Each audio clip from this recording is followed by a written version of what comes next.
আসসালামু আলাইকুম রহমতুল্লাহি ওয়াবারাকাতুহু। সম্মানিত দর্শক, সেনাবাহিনী প্রধান জেনারেল ওয়াকারুজ্জামান এই মুহূর্তে বাংলাদেশের সবচেয়ে কাঙ্ক্ষিত পুরুষ, সবচেয়ে আলোচিত এবং সমালোচিত অনেকের কাছে। তাকে নিয়ে মিথ রয়েছে, ম্যাথোলজি রয়েছে, অর্থাৎ গল্প রয়েছে, গুজব রয়েছে। তাকে কেন্দ্র করে রাজনীতিতে একটি রসায়ন তৈরি হয়েছে, তাকে কেন্দ্র করে একটা বলয় তৈরি হয়ে গেছে। একটা হলো রসায়ন মানে কেমিস্ট্রি, আরেকটা হলো বলয়, বৃত্ত, সার্কেল। এটাকে আপনি ফিজিক্সের সঙ্গে তুলনা করতে পারেন। এখন যাকে নিয়ে এত আলোচনা এবং সমালোচনা, মূলত সেই লোকটির সম্পর্কে আপনার কিছুটা আন্দাজ থাকা দরকার আছে। আমি নিজে তার সঙ্গে কখনো ব্যক্তিগতভাবে আমার পরিচয় হয়নি, কথা হয়নি, দেখাও হয়নি, ওয়ান টু ওয়ান আমরা কখনো একে অপরকে দেখিনি। আর এমনি সেনাবাহিনী বা ঊর্ধ্বতন যারা কর্মকর্তা থাকেন, এমনকি রাজনীতিবিদ থাকে, যাদের হাতে ক্ষমতা থাকে, আমি আমার চিরাচরিত শৈশব থেকে তাদের থেকে দূরে থাকি। এমনকি আমার আত্মীয় স্বজনের মধ্যে যারা খুব বড় পদে আছেন, বন্ধু বান্ধবের মধ্যে বড় পদে আছেন, তাদের থেকে 33 মাইল দূরে আমি সবসময় অবস্থান করি। ক্ষমতা আমার কাছে আসলে সবসময় একটা ভয়ঙ্কর জিনিস মনে হয়। এর কারণ হলো, যখন ক্ষমতাধর মানুষ তারা দুনিয়াকে ধরাকে সরাক জ্ঞান করেন, তাদের কাছে গিয়ে আপনি ঠিক সত্যিকার অর্থে আপনি যে মেন্টাল ট্রিটমেন্ট এটা পাবেন না। হয় আপনি অতিমূল্যায়িত হবেন, অথবা আপনি অপমানিত হবেন। কি দরকার? এই জন্য আমি আসলে এমনকি যখন সংসদ সদস্য ছিলাম, আমি কখনো শেখ হাসিনার সামনে জীবনে গিয়ে একটা সালাম দিয়েছি এরকম কোনো ঘটনা নেই। কখনো কোনো মন্ত্রীর সাথে, এমপির সাথে, প্রধানমন্ত্রীর সাথে একটা ছবি পর্যন্ত আমি জীবনে তুলিনি। এটা নট সিঙ্গেল ওয়ান। এটা আসলে আমার ভয় থেকে, যে এগুলো আসলে কোনো কাজে আসে না। আমার যে আমিত্ব, সে আমিত্ব থাকে না। এখন জনাব ওয়াকারুজ্জামান সাহেবের সাথে যদি আমার ওইরকম একটা সম্পর্ক থাকতো, তাহলে আমার কথা বলতে গিয়ে আমাকে 10 বার চিন্তা করতে হতো। কিন্তু আমি তার সাথে সম্পর্ক না থাকার কারণে আমি নির্ভয়ে নিশ্চিন্তে, আমি যতটুকু জানি, যতটুকু বুঝি, নির্লিপ্তভাবে তার সঙ্গে কথা বলতে পারি। এখন তাকে নিয়ে আলোচনা হচ্ছে যে তিনি সামরিক শাসনের অধিকতা হবেন, জরুরি অবস্থা জারি করবেন। তাকে নিয়ে সমালোচনা হচ্ছে তিনি ভারতের এজেন্ডা বাস্তবায়ন করছেন। তাকে নিয়ে আলোচনা হচ্ছে না, তিনি দেশপ্রেমিক, সত্যিকার অর্থে বাংলাদেশের ভালো মানুষ। তো আসলে তিনি কেমন? আমার কাছে তার যে ফিজিক কন্ডিশন, তার চেহারা সুরত, তার বডি ল্যাঙ্গুয়েজ, তার কথা, কণ্ঠ, এটা দেখে যতটুকু মনে হয়েছে, আমার কাছে মনে হয়েছে এই লোকটি একটি আপাদমস্তক ভদ্রলোক মানুষ। আপাদমস্তক ভদ্রলোক মানুষ। এখন আপনি বলতে পারেন যে এটা আপনি বুঝলেন কি করে? এর কারণ হলো যে আমি ক্রিমিনোলজিতে, অপরাধ বিজ্ঞানের একজন ছাত্র, আইন বিজ্ঞানের একজন ছাত্র, অর্থাৎ আমার আমি মাস্টার্স অফ ল। তো এই আইনের মধ্যে বেশ কয়েকটি সাবজেক্ট রয়েছে, সেই সাবজেক্টগুলোর মধ্যে আমার পারঙ্গমতা দেশে এবং দেশের বাইরে এটি প্রমাণিত। তো সেই দিক থেকে মানুষের ফিজিক্যাল কন্ডিশন দেখে, নখ দেখে, পা দেখে, চুল দেখে, কণ্ঠস্বর দেখে, অঙ্গভঙ্গি দেখে, চোখ দেখে আপনি বলতে পারবেন এই লোকটি কেমন। তো সেই দিক থেকে আমার কাছে মনে হয়েছে যে তিনি একজন ভদ্রলোকের সন্তান।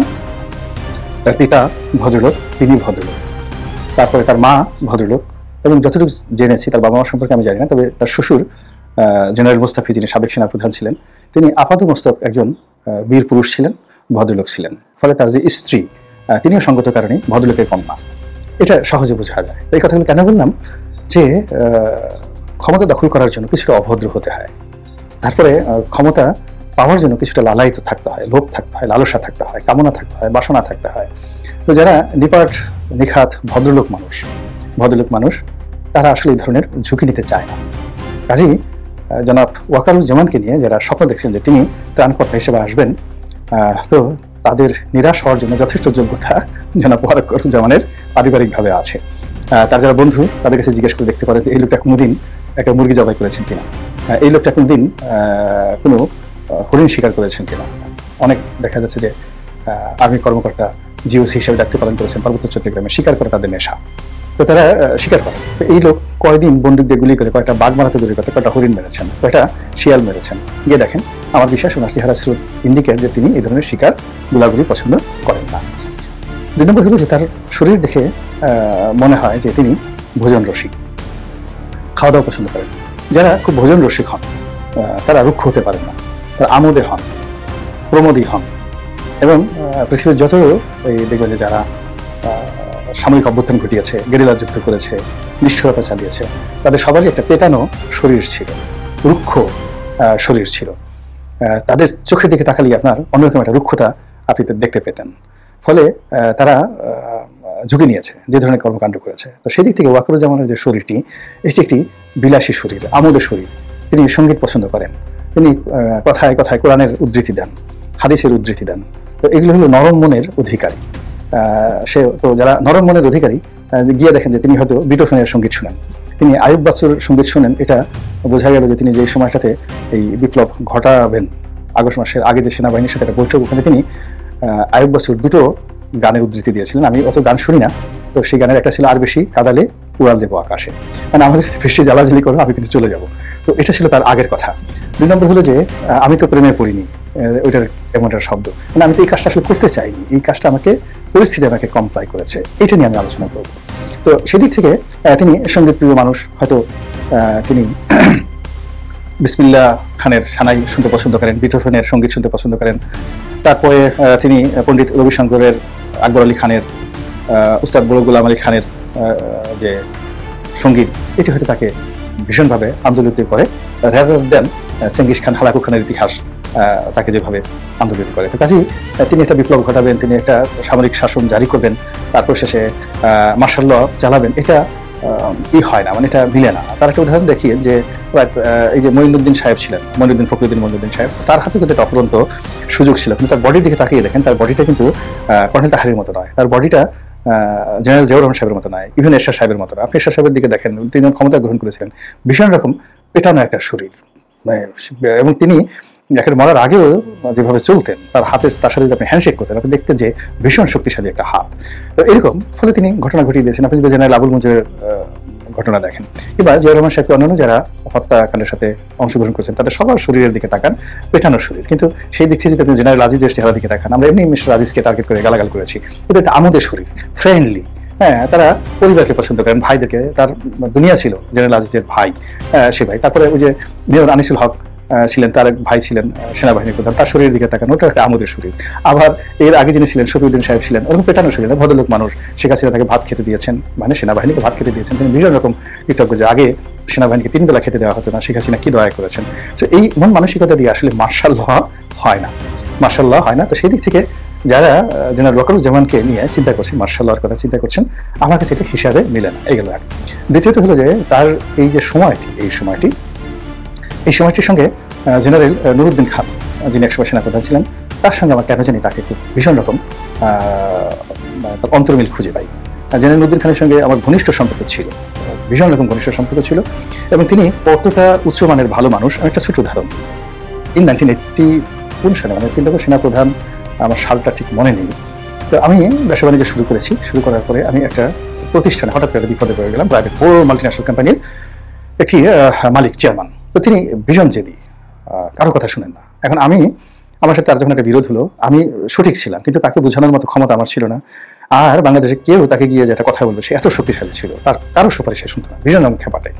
আমি তাকে জিজ্ঞেস করলাম যে এই লোক কার কথা শুনে, তো বললো যে তার সাথে সেনাবাহিনীর প্রধান জেনারেল নুরুদ্দিন খানের সাথে ভালো সম্পর্ক। তো আমি সোজা একটা মোটরসাইকেল, তখন আমার একটা মোটরসাইকেল ছিল, সবই ব্যবসা শুরু করেছি, সেটা চালিয়ে জেনারেল নুরুদ্দিন খানের বাড়িতে চলে গেলাম।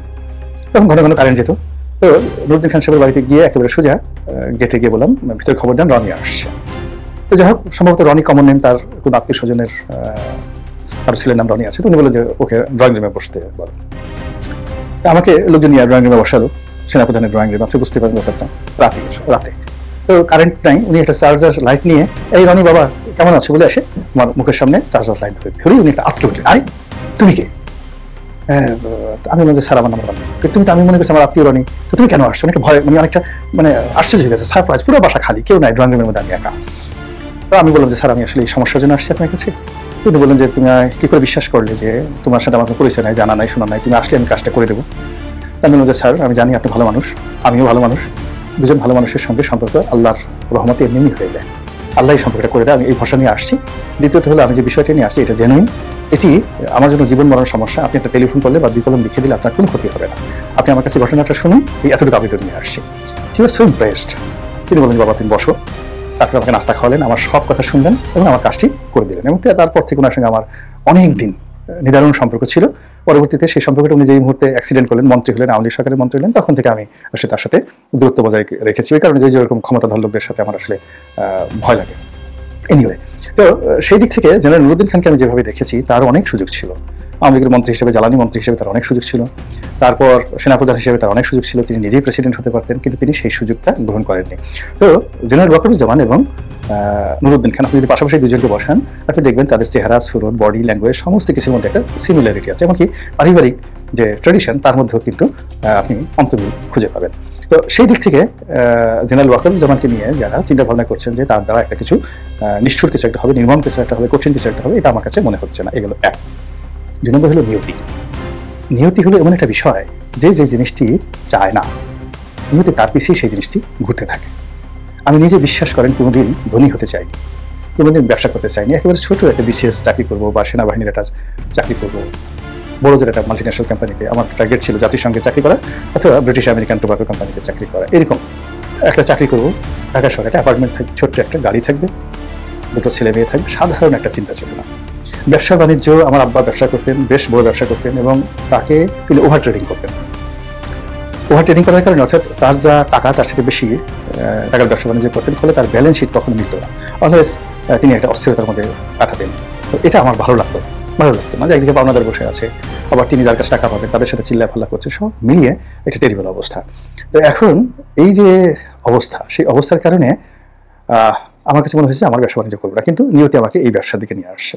রাজনীতি, আমি ছাত্রলীগ রাজনীতি করতাম, কিন্তু সেটা প্রাণের টানে, পারিবারিকভাবে লোকজন আওয়ামী লীগ করতে সে কারণে, কিন্তু আমি এমপি হব, মন্ত্রী হব, চেয়ারম্যান হব, মেম্বার হব, পৌরসভার মেয়র হবে, এরকম কোনো চিন্তা আমার মধ্যে ছিল না। এমনি রাজনীতি করছি, মিছিল করতে ভালো লাগে, মিটিং করতে ভালো লাগে, যেমন এখন রাজনীতি করছি, রাজনীতি কথাবার্তা বলতে ভালো লাগে, কিন্তু এটার বিনিময়ে ভবিষ্যতে আমি দলীয় মনোনয়ন পাবো ইত্যাদি ইত্যাদি। মানে কতগুলো দেখুক, আমি নিজে উদাহরণ আপনার হিসেবে বলি যে 2009 সালে আমি যখন এমপি হই, তো বরিশাল বিভাগের মধ্যে হাইয়েস্ট ভোট পেয়ে এমপি হলাম, তখন জনপ্রিয়তা তুঙ্গে, কিন্তু প্রথম যে জনসভা হলো 2009 সালে, সেই জনসভাতে আমি ঘোষণা দিয়ে ফেললাম যে এইবারই বোধ হয় আমার শেষ মনোনয়ন, এবার বোধহয় আমার শেষ, আমি আর দ্বিতীয়বার মনোনয়ন চাইবো না, ইলেকশন করবো না 2009 সনে। তো কাজেই এই 5 বছর সময়টাকে আমি সেকেন্ডে ভাগ করে কাজ করবো, আপনাদের সেবা করবো। দেখেন সেই ঘটনাটাই ঘটছে। আবার জনাব তারেক রহমান সাহেবের সঙ্গে আমার কোনো পরিচয় ছিল না, তো আমি নমিনেশন পেয়ে গেলাম ইলেকশনের পরে 2018-19 সনের দিকে, একেবারে জানুয়ারি বা ফেব্রুয়ারি ওনার সঙ্গে আমার একটা দীর্ঘ বৈঠক হলো স্কাইপেতে। তো আমি সেখানে বললাম যে দেখেন, আপনার দলে আসছি, মনোনয়ন দিয়েছে, সম্মানিত বোধ করছি, আমার মনে হচ্ছে এটাই আমাদের শেষ ডিল, আপনার দলের আর মনোনয়ন আমার চাওয়া হবে না। জিজ্ঞেস করে দেখেন তারেক রহমান সাহেবকে 2019 সনে এমন কোনো বেকুব পৃথিবীতে আছে যে উনি আমার সঙ্গে 2 ঘন্টা 2.5 ঘন্টা স্কাইপিতে কথা বলছেন, জাস্ট লাইক এ ফ্রেন্ড, বন্ধুর মতো কথা বলছেন, আর আমি বলছি আপনার সঙ্গে আমার আর রাজনৈতিক সম্পর্ক হবে না, এটি আমার লাস্ট ডিল। শেখ হাসিনাকে আমার দেখানো দরকার ছিল যে সে মনোনয়ন না দিলেও যে আমি মনোনয়ন পেতে পারি, এই এত দেখানো আমার হয়ে গেছে, ডিল ইজ ওভার। কিন্তু দেখেন নিয়তি আমাকে ছাড়েনি, এই নিয়তি এখনো পর্যন্ত আমার পিছিয়ে ঘুরতেছে। আমি এখন এই রাজনীতি কথা বলি, বক্তব্য বলি, এই লোকজন সবাই বলে ওই ইলেকশন করবে, ওই দলে যাবে, ওই নমিনেশন পাবে, এ অমুক যে যার মতো করে সমালোচনা করছে। তো সেই দিক থেকে জনাব ওয়াকারুজ্জামান তার নিয়তি যদি তাকে ডাক দেয় এবং তিনি যদি নিয়তির খপ্পরে পড়েন, তাহলে তিনি না চাইলেও তার দ্বারা অনেক কিছু হতে পারে। এগুলো এক। 2 নম্বর হলো নিয়তির আরেকটি খেলা আছে, যে জিনিসটি মানুষ না চায়, যেটা অ্যাভয়েড করতে চায়, ওটাই তার ঘাড়ের উপরে এসে চেপে বসে। তো যারা ক্ষমতা চায় বেশি, তারা ক্ষমতা পায় না, কিন্তু বেশিরভাগ লোক যারা ক্ষমতা চায় না, আল্লাহ তাদেরকেই ক্ষমতা দিয়ে থাকেন। আরেকটা বিষয় আছে, ক্ষমতা যারা চায় না, ক্ষমতার ব্যাপারে যারা নির্লিপ্ত, আল্লাহ যদি তাদের হাতে ক্ষমতা দিয়ে দেন, তাহলে সেই ক্ষমতা সবসময় সুপথে পরিচালিত হয়। অর্থাৎ ক্ষমতার প্রতি নির্লিপ্ত ব্যক্তিরা ক্ষমতা যত সুন্দরভাবে চালাতে পারে, ক্ষমতা লিপ্সু লোকরা তার উল্টো কাজ করে।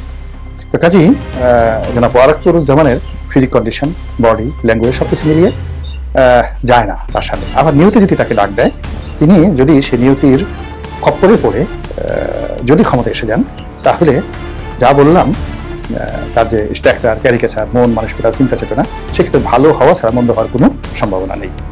আল্লাহ আমাদের সবাইকে হেদায়েত দান করুন।